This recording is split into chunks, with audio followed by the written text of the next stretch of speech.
क्या बजट है भाई? ऐतिहासिक बताया जा रहा है, ये आप तो कह रहे हम कुछ कह रहे है ही नहीं। तो आप क्यों नहीं हमको जवाब दे रही है? वो नहीं दे पा रहे हैं तो कह रहे शिक्षा पे ये सबसे ज्यादा 94 लाख जो बिहार के कुल आबादी का 33% है और उसको आपने छुआ तक नहीं है। बजट को बेकार बता रहे हैं यानी आप। बिल्कुल गरीब विरोधी, मजदूर विरोधी बजट हम बता रहे हैं। ये जो बजट आया है जन विरोधी बजट है और इसलिए इसका हम लोग विरोध कर रहे हैं। इस बजट में जो पिछले दिन आर्थिक सर्वे इस बिहार में हुआ था, जिसमें नीतीश कुमार जी ने ही चिन्हित किया था कि बिहार में भारी गरीबी है। 94.5 लाख परिवार की आमदनी 6,000 से भी नीचे है। लेकिन जब बजट आप पेश कर रहे हैं तो उन गरीबों के लिए बजट में कुछ नहीं है।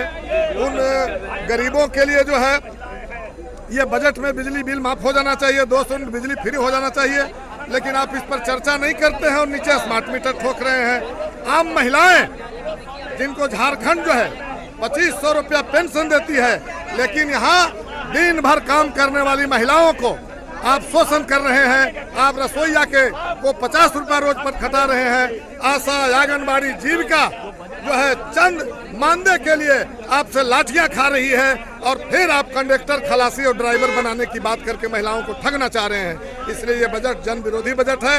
ये बजट विश्वास करने लायक नहीं है, क्योंकि पुराने बजट में जो प्रावधान आपने किया आज तक वो लागू नहीं हुआ। ये चुनावी बजट है और इसीलिए नीतीश कुमार प्रगति यात्रा में आम जनता से मुलाकात नहीं किए हैं और इसलिए हम कह रहे हैं कि नीतीश कुमार जी या सरकार को कि आप विधानसभा में बजट पेश कर सकते हैं, लेकिन बिहार की जनता समझदार है और आप भी जानते हैं कि बिहार के जनता को ठगना आसान नहीं है, इसलिए हम इसका विरोध कर रहे हैं। कल बिहार का बजट पेश किया गया, उसके बाद से लगातार जो है विपक्षी पार्टियां हंगामा कर रही है, प्रदर्शन कर रही है। हमारे साथ माले से विधायक सतदेव राम जी है। सर, क्यों विरोध कर रहे हैं? ऐतिहासिक बजट बताया जा रहा है। ना हम विरोध कर रहे हैं ना हंगामा कर रहे हैं। हम बिहार में जो बजट पेश हुआ है उसकी सच को बता रहे हैं। बिहार का जो सच है उसको बता रहे हैं कि अभी बिहार में जितने बड़े पैमाने पर जो मजदूर हैं, गरीब हैं, उनको इस बजट में छुआ तक नहीं गया है। जैसे ये रसोईया है, 2.5 लाख की संख्या है और वो 8 घंटा काम करके और बच्चों को खिलाती पिलाती है, 50 गो रुपया मिलता है। ये महिलाओं का सम्मान है क्या? ये बजट बड़ा है क्या जहाँ लोगों को नहीं मिल रहा है? इसी तरह से आप आशा को देख लीजिए, 90,000 उसकी संख्या है। कोरोना के समय में जान की बाजी लगाकर लोगों के जान बचाया और वो 1,000 पर काम कर रही है। वो बिहार के निवासी है कि नहीं है? वो महिला है कि नहीं है? ये जवाब कौन देगा? देंगे सम्राट चौधरी? हम लोगों ने लगातार कहते आए कि बड़े पैमाने पर बिहार में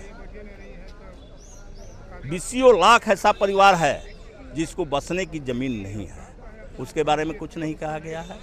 अभी जाति सर्वे हुआ, वो तो सरकार का जांच है। रिपोर्ट आया कि 94 लाख परिवार ऐसा है जो मात्र 6,000 मासिक आय पर है, यानी 200 रुपया रोज पर। आप बताइए कि 200 रुपया में एक परिवार 4-5 का तो होगा ही, चलेगा? उनको छुआ तक नहीं गया है। तो क्या बजट है भाई? ऐतिहासिक बताया जा रहा है। आप कह रहे कुछ है ही नहीं। तो आप क्यों नहीं हमको जवाब दे रही है? वो नहीं दे पा रहे हैं तो कह रहे शिक्षा पे ये सबसे ज्यादा 94 लाख जो बिहार के कुल आबादी का 33% है और उसको आपने छुआ तक नहीं है। क्या बजट है? 33% को तो आपने घेट में हाथ लगा करके ढकेल दिया है। तो हम क्या माने? और इसीलिए हम मानते हैं कि यह मजदूर विरोधी, गरीब विरोधी बजट है और इसको बजट को और समझ लेने की ज़रूरत है। तो यही हम कहते हैं कि बड़ा हुआ तो क्या हुआ, जैसे पेड़ खजूर और पंछी को छाया न मिले, फल लगे तो अति दूर। पर सम्राट चौधरी का तो पीठ थपथपा रहे थे नीतीश कुमार। अब अभी जाके थपथपाइए, मैंने तो कह दिया कि बड़ा हुआ तो क्या हुआ, जैसे पेड़ खजूर, पंछी को छाया न मिले, फल लगे अति दूर। अगर हमको छाया न मिले, हमको फल न मिले, हम उसको पेड़ कैसे मानेंगे? बजट को बेकार बता रहे हैं यानी आप। बिल्कुल गरीब विरोधी, मजदूर विरोधी बजट हम बता रहे हैं। चलिए, गरीब विरोधी मजदूर विरोधी बजट जो है माले के विधायक बता रहे हैं। बाकी लगातार जो है बजट पेश होने के बाद से है विपक्षी पार्टियां लगातार प्रदर्शन कर रही है विधानसभा के बाहर। अब विधानसभा के अंदर भी हंगामा होने के आसार है। बाकी आपने सुना माले के विधायक ने क्या कुछ कहा। बाकी आप अपनी राय कमेंट बॉक्स में जरूर दें। धन्यवाद।